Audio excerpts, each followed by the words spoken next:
आइए जानते हैं भगवान श्री कृष्ण के मोर पंख धारण करने की पीछे की कहानी। भगवान श्री कृष्ण का रूप अपने आप में इतना मनमोहक है कि हर कोई उनकी ओर आकर्षित हो जाता है। उनकी बांसुरी की मधुर धुन, उनके माथे पर लगा मोर पंख और उनकी प्रेम भरी मुस्कान, ये सब मिलकर एक ऐसा दिव्य सौंदर्य रचते हैं जो किसी भी हृदय को पिघला सकता है। यह एक ऐसा दिव्य सौंदर्य रचते हैं जो किसी भी हृदय को पिघला सकता है।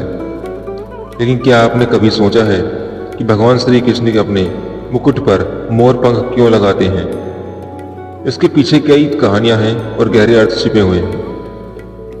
यह मोर पंख सिर्फ एक सजावट नहीं है, बल्कि यह प्रेम, बलिदान और प्रकृति के प्रति उनके सम्मान का प्रतीक है। मोर पंख धारण करने के पीछे की पौराणिक कथाएं हैं। भगवान कृष्ण द्वारा मोर पंख धारण करने के पीछे कई सुंदर कथाएं प्रचलित हैं जो उनके दिव्य और चंचल स्वभाव को दर्शाती हैं। पहली कथा है रासलीला के दौरान मोर का नृत्य। यह एक बहुत ही लोकप्रिय कथा है। एक बार की बात है, भगवान कृष्ण वृंदावन में अपनी रासलीला कर रहे थे। चारों तरफ चांदनी बिखरी हुई थी। यमुना नदी धीरे धीरे बह रही थी और गोपियां उनके साथ आनंदमयी नृत्य कर रही थीं। कृष्ण की बांसुरी की धुन इतनी मनमोहक थी कि न सिर्फ मनुष्य बल्कि पशु पक्षी भी मोहित हो गए। उस समय पास ही जंगल में मोर की भी कृष्ण की धुन पर नाचने लगे। उनका नृत्य इतना सुंदर और अद्भुत था, भगवान कृष्ण भी मंत्रमुग्ध हो गए।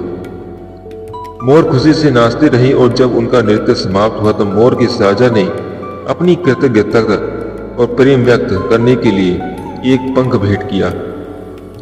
भगवान कृष्ण ने उस पंख को बड़े ही प्यार से स्वीकार किया और उसे अपने मुकुट पर धारण कर लिया। यह मोर पंख उनके लिए सिर्फ एक भेंट नहीं था, बल्कि यह उनके प्रकृति के बीच प्रेम और सम्मान का प्रतीक बन गया था।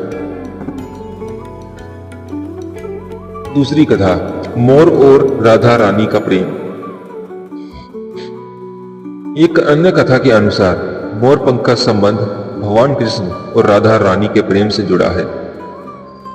कहा जाता है कि राधा रानी को मोर पंख बहुत पसंद थे। जब भी वो दोनों मिलते, मोर उनके इर्द गिर्द घूमते और अपनी सुंदरता कला का प्रदर्शन करते। एक दिन राधा ने कृष्ण से कहा कि उन्हें मोर का पंख बहुत पसंद है। राधा की इच्छा पूरी करने के लिए कृष्णा ने एक मोर पंख अपने माथे पर लगा लिया। यह मोर पंख उनके और राधा के बीच के अटूट प्रेम और एक दूसरे की इच्छाओं का सम्मान करने का प्रतीक बन गया। मोर का बलिदान और कृष्ण का आशीर्वाद। कथा नंबर 3। एक और सुंदर कहानी है जिसमें मोर के बलिदान और कृष्ण के आशीर्वाद का वर्णन है। एक बार जब भगवान कृष्ण अपने जंगल में चरा रहे थे तो एक मोर ने उन्हें देखा और कृष्णा को प्रभावित करने के लिए अपने पंख गिरा दिया।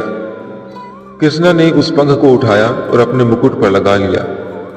यह कहानी यह दर्शाती है कि भगवान कृष्ण अपने भक्तों के छोटे से बलिदान का भी सम्मान करते हैं। मोर ने कृष्ण के प्रेम में अपना सबसे सुंदर हिस्सा यानी अपना पंख अर्पित कर दिया था। कृष्णा ने उसे स्वीकार करके यह दिखाया कि अपने भक्तों के समर्पण को कितना महत्व देते हैं। मोर पंख धारण करने के पीछे आध्यात्मिक और वैज्ञानिक कारण है। मोर पंख का त्याग प्रतीक है। मोर साल में एक बार अपने पुराने पंखों को त्याग देता है और नए पंख उगाता है। यह जीवन के चक्र को दर्शाता है कि हमें पुरानी बातों को त्याग कर आगे बढ़ना चाहिए। भगवान कृष्ण ने इसे धारण करके यह संदेश दिया कि हमें संसार के मोह माया को त्याग कर आध्यात्मिकता की ओर बढ़ना चाहिए। मोर पंख बहुत ही सुंदर और शुद्ध माना जाता है। यह भगवान कृष्ण के दिव्य पवित्र रूप को दर्शाता है। मोर पंख में कई रंग होते हैं जो यह दर्शाते हैं कि भगवान कृष्ण हर रूप में सुंदर है। ज्योतिष शास्त्र में मोर पंख को बहुत ही शुभ माना जाता है। कहा जाता है कि इसे घर में रखने से नकारात्मक ऊर्जा दूर रहती है और उसे सुख समृद्धि आती है। भगवान कृष्ण ने मोर पंख धारण करके यह भी दर्शाता है कि सभी नकारात्मक ऊर्जाओं को दूर कर सकते हैं। भगवान श्री कृष्ण का मोर पंख धारण करना सिर्फ एक आभूषण नहीं है, बल्कि यह प्रेम, त्याग और प्रकृति के प्रति सम्मान का प्रतीक है।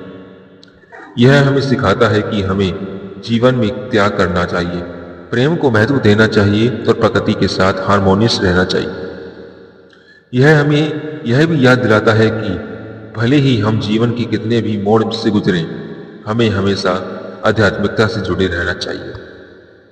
यह कहानी आपको जैसी लगी हो वैसे हमें कमेंट करिए। धन्यवाद।